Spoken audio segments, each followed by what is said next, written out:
Today on Time About the Movies, we're wrapping the month of July 2010 up with 3 movies, including Steve Carell and Paul Rudd and their first movie together since Anchorman and the 40-Year-Old Virgin. That is, of course, Dinner for Schmucks, directed by the same guy who did Meet the Parents.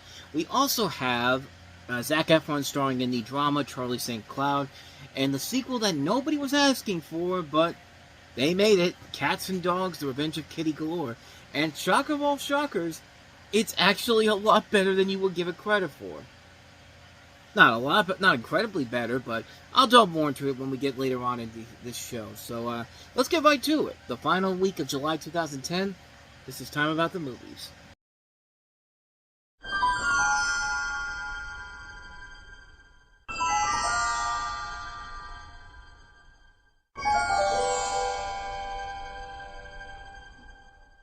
What makes the perfect dinner? Probably fireworks. Cabbage. Penguins. Strippers. Pudding. Sex. Oh man, they're planning one hell of a party. On July 30th, He's eating paper! the director of Meet the Parents invites you I'd like to introduce Louis and his wife, Diane. your wife For now.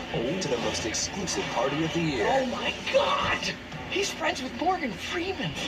Dinner for Schmucks. So please, you could join us. I can't understand your accent. Rated PG-13 in theaters July 30th.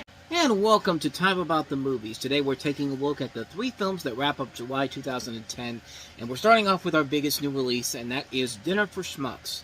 It stars Steve Carell and Paul Rudd, along with an assortment that includes Jermaine Clement, Jeff Dunham, Bruce Greenwood, and Ron Livingston, as it tells the story of a rising executive who finds out that his work superiors host a dinner celebrating the idiocy of their guests. He questions it whether he's invited, and just as he befriends a friend, who would be the perfect guest for it? That's, of course, Steve Carell. And directed by Jay Roach, who gave us Meet the Parents. This is based off of another one of these movies by this guy, Francis Weber, who they've made remakes to his movies before, and most of them have not been very good. I think he did Three Fugitives, which was one that came out back in 1989. There's a couple of other ones, too. I can't think of them off the top of my head right now. My Father the Hero was another one. He has made some good movies that eventually did become good films overall. The Birdcage, which was a remake of La Cage aux Folles. The Toy was a fun movie. The Man with One Red Shoe. But yeah, most of the stuff I see here, Buddy Buddy, remember that? Billy Wilder's last movie as a director. Father's Day, that infamously bad Robin Williams, Billy Crystal comedy. Pure Luck, that Martin Short, Danny Glover movie that you don't remember. The Valet, I don't even know what that movie is.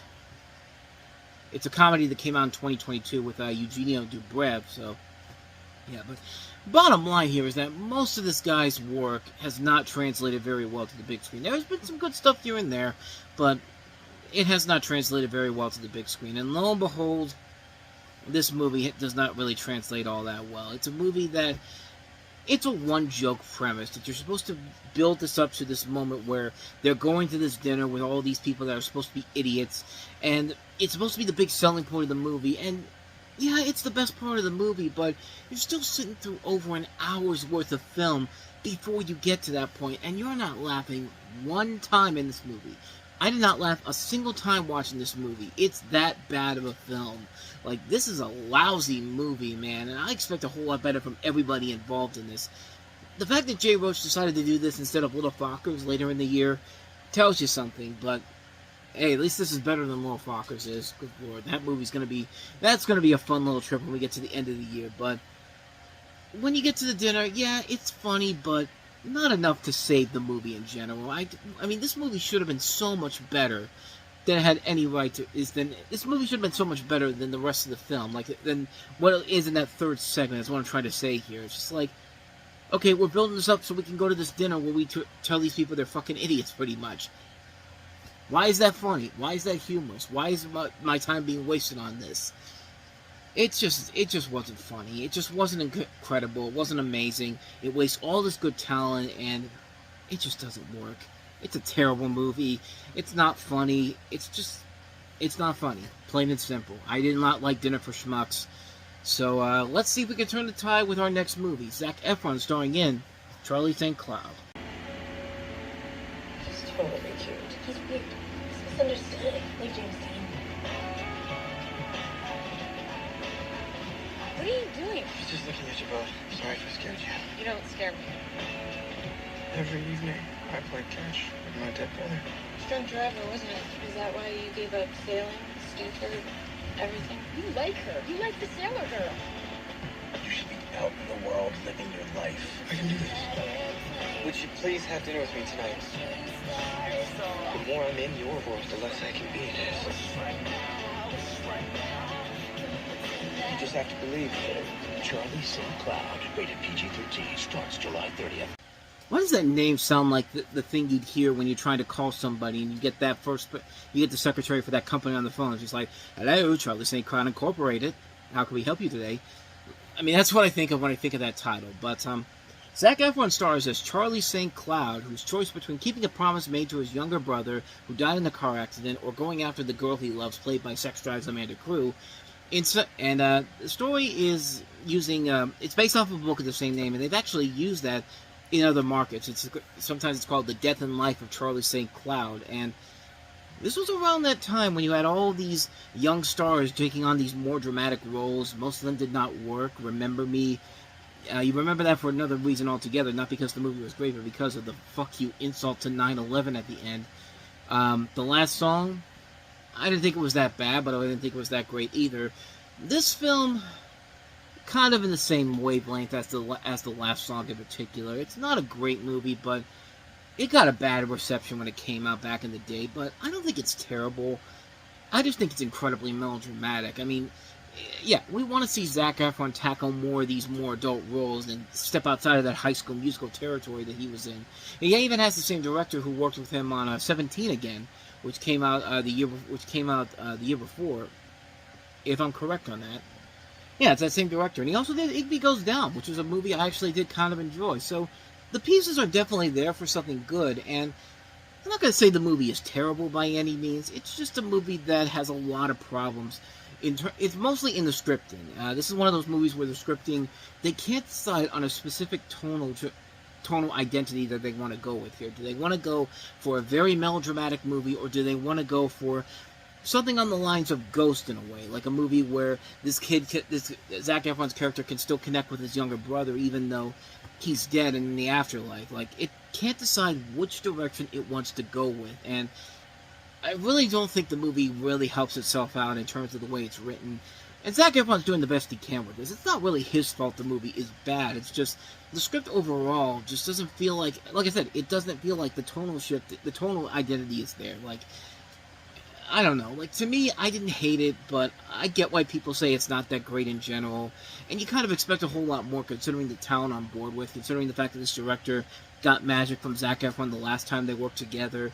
But in the end, it just didn't really deliver what it promised. Kind of like with The Last Song. Not a bad movie, but certainly not a great movie either. A very mixed opinion on Charlie St. Cloud.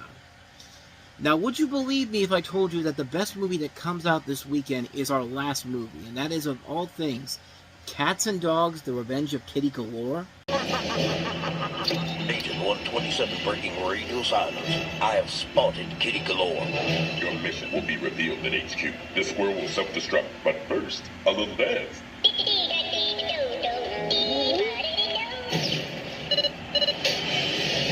Next summer. How you doing, Big Shot? Fine, good. No, not good. Yeah, I'm gonna barf. To take on a new breed of evil. I will enslave all mankind. Someone's having a bad hair day. Two sworn enemies will have to do the unthinkable. Cats and dogs will have to work together. I know, shocking, right? Now, I'm not going to say this is a great movie or anything, or even on the same wavelength as the first Cats and Dogs, which was a surprisingly fun movie overall, but considering what this was, think about what this was. A sequel coming 9 years after the original film. Who cares about Cats and Dogs at this point? It wasn't even playing on TV back in the day, and yet somebody out there said, let's make another one. Why not? It worked the first time around. Hey, we'll get the director who did Journey to the Center of the Earth. Bring him on board. Was that even the same director? Okay, I was a little off. This is actually not the director of Journey to the Center of the Earth. However, he directed Journey to the Mysterious Island. So, I'm a movie late on that, but I was right. Almost, but In the follow-up to the 2001 film, a hairless kitty named Kitty Galore, voiced by Bette Midler, plans to turn dogs against humans using a soundbite known as the Call of the Wild on all dogs. Cats and dogs are now forced to work together to stop Galore from taking over mankind. It's up to Butch, now voiced by Nick Nolte, a police dog named Diggs, played by James Marsden, a pigeon named Seamus, voiced by Cat Williams, and a cat named Catherine, played by Christina Applegate, to save the day. And yeah, as much as the sequel of this being made now is very questionable, it worked. It worked for what it was trying to accomplish. I mean, it's a silly, fun summer movie. It's a movie that's kind of reminds me a lot of last summer's G-Force in a way. It's not a great movie, but you could tell effort was being put into it, especially considering this was a 3D release, and you could tell that they used the 3D cameras in here really well. I mean, the 3D in here looked pretty good, surprisingly. The visuals are pretty impressive. I mean, they could have easily just made a cheap cash grab sequel. They could have pulled a Son of the Mask with this, but they don't do that with this one.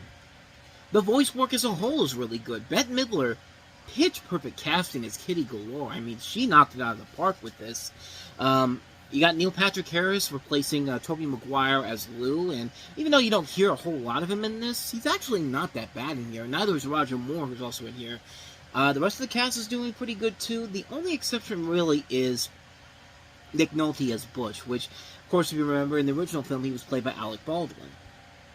And it just didn't seem like he was really trying in this movie to really kind of mirror what Alec Baldwin sounded like in the first movie. At least Neil Patrick Harris tried, and he did a decent job with it, but this, not so much with Nick Nolte. It felt like he didn't want to be there. He only took this because of a paycheck. One of the things I liked about it is that it's a relatively short movie. It's only 82 minutes long, and of all things in this movie, not one single fart joke in this. This is the 2000s. This is when movies were pretty much kids' movies were forced to have one fart joke in there or multiple fart jokes, and there's not one in this movie. That's more than enough to say this is one you should definitely see, but there are still a lot of problems to it. Like I said, Nick Nolte's not that great in here. Sometimes the special effects aren't that great either. There's scenes where the dogs look like they're puppets, and some where the cats look bad too. Chris O'Donnell, as much as he's trying to make this work, it really does feel like he does not want to be in this movie either. It's just like, he feels like he's in another movie, honestly. And yeah, the story really isn't all that great. It is kind of reminiscent of something like a G-Force, but it is definitely, the whole bottom line here with this movie is that Cats and Dogs is a much better movie than you could possibly expect from the trailers that were coming out. Even though it does have a lot of its problems, it's still a fun movie. If you like the first one and even have some inkling to see what the second film has to offer, you might be surprised. You might be surprised at how actually good it is. But no matter how much I praise this movie for, or even say it's a good movie overall, let's be honest. I'm going to be honest with you. There was only one reason I went to go see this movie in theaters.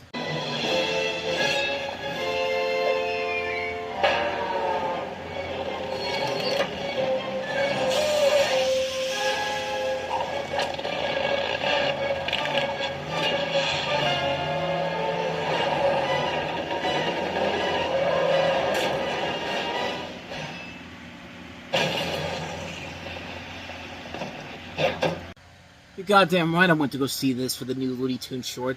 Honestly, if I could have, I would have walked out after the short was over, because just like, I got my money's worth, because as you can see, that's Coyote Falls, the first of several Looney Tunes CG shorts they were trying to put out there in front of these 3D movies. It was actually the first theatrically released 3D Looney Tunes short since back in 1953 with Lumberjack Rabbit, but simple setup. Wile E. Coyote is over a bridge and he decides to trick the Roadrunner through all these various circumstances, and it leads to hijinks and hilarity ensuing.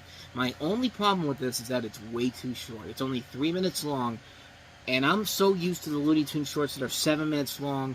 They add more and more jokes to it, but at the same time, I'm not going to complain about a new Looney Tunes short in 2010.